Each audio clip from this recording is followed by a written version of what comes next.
আইসিটির সত্যক সারণী করবো আজকে আমরা সত্যক সারণী করব। আচ্ছা, সর্বপ্রথম আমরা একটা উদ্দীপক দিয়ে এই সত্যক সারণী করব। A into B plus B into C, A bar আর বি। এই উপরে যেটা দাগ দিই সেটাকে বার বলা হয়ে থাকে। কি বলা হয়? বার বলা হয়ে থাকে। আচ্ছা, এখন আমাদের দেখতে হবে এখানে কয়টা, এখান থেকে এতটুকুর মধ্যে এই কি কি আছে। এ বি সি ডির এ আছে আর বি আছে সি আছে, অর্থাৎ তিনটা জিনিস আমরা পাইছি। সুতরাং একটু দাগ টানব। সর্বপ্রথম এর জন্য একটা ঘর নিব,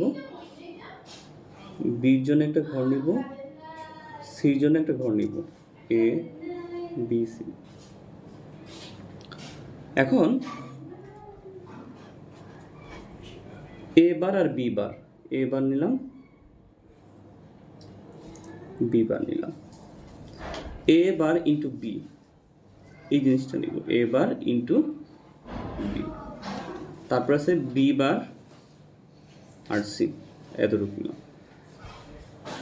এফ সমান সমান A bar B plus B bar C. আচ্ছা, আমাদের এভাবে কিছু ঘর হবে, কিন্তু কয়টা ঘর হবে সেটা নির্ধারণ কিভাবে করব? একটা সূত্র আছে, সেটা হলো 2 দিব পাওয়ার n দিব। 2টা লিখলাম, nটা কি, n মানে n এর মান কত সেটা কিভাবে পাবো?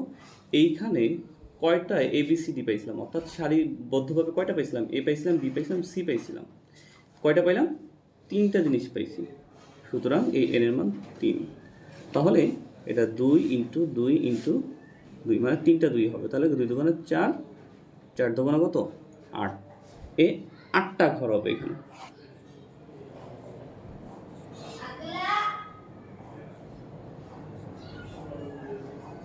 এক, দুই, তিন, 4,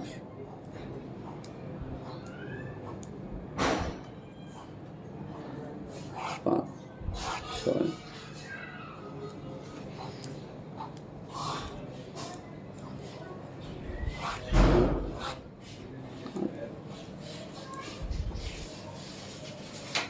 এখন একটা জিনিস করতে হবে কি, আমাদের সর্বপ্রথম জিরোর দিকে লক্ষ্য করতে হবে।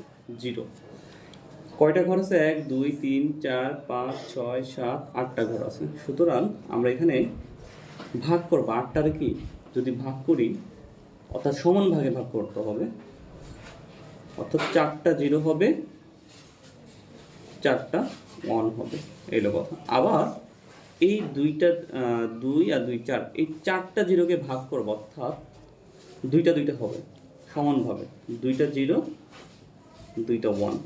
এই 4টা 1কে ভাগ করবো, কয়টা হবে তাহলে? 2 2টা, তাই 2টা 0